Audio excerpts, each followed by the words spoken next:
Good morning, ladies and gentlemen. Okay, so from last night, or yesterday, whenever you're doing it, we did a section on simulations.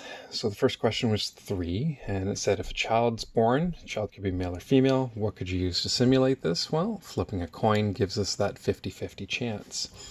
For B, they said you want to estimate the probability that there are exactly 3 girls in a family of 4 children.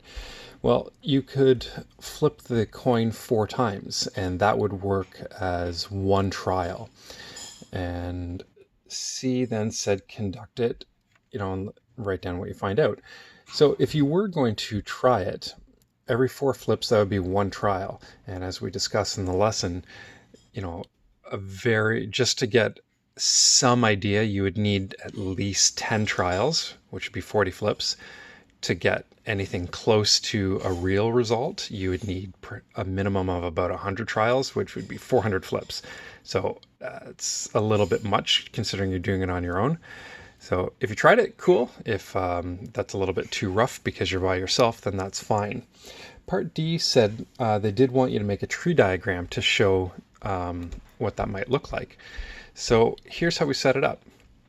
Because there's 4 children, I said you need 4 flips. So child 1, this would be the first flip, the second flip, third flip, and fourth flip. And then showing what could happen. So on the first flip, you could get male or female. Moving on from there, assuming that it was a male on the first flip, on your second flip, you could get male or female. And same idea down here. If it was a female on the first flip, on the second one, could be male or female. And then each one just keeps branching off. Third flip, off of this one, could be male or female, or off of this one, could be male or female. And then same thing, fourth flip, all the way down. And then it's just following along the path to each endpoint. So male, male, male, male, male, male, female, male, male, female, male, male, male, female, female. Okay. And writing down your outcomes.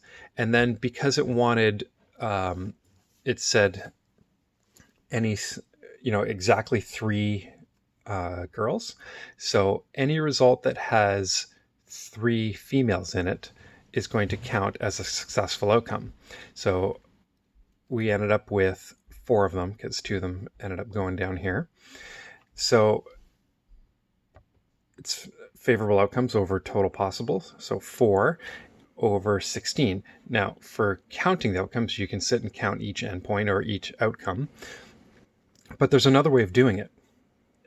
You can figure out the number of outcomes before you even start.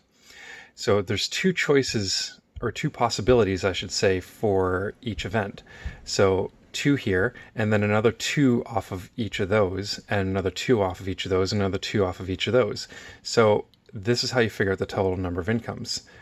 So number of choices there to the exponent of how many events there are. So we flip the coin 4 times, so it's 2 to the power of 4, which is 16. So that's our total number of outcomes. And then 4 over 16, when you put that in lowest terms, 1 over 4. For number 7, it said the weather forecast for each of the next 6 days is a 50% chance of rain. Describe a simulation that could estimate the probability that it will rain on 3 of those 6 days. So because it's 6 days with a 50% chance, flipping a coin works, but it's now going to be 6 flips to represent one trial. And you could pick something like heads for sun or tails for rain. And again, an appropriate number to get a reasonable simulation would be 100 times, but because one trial is 6 flips, 100 trials is going to be 600 flips. Again, tough to do on your own.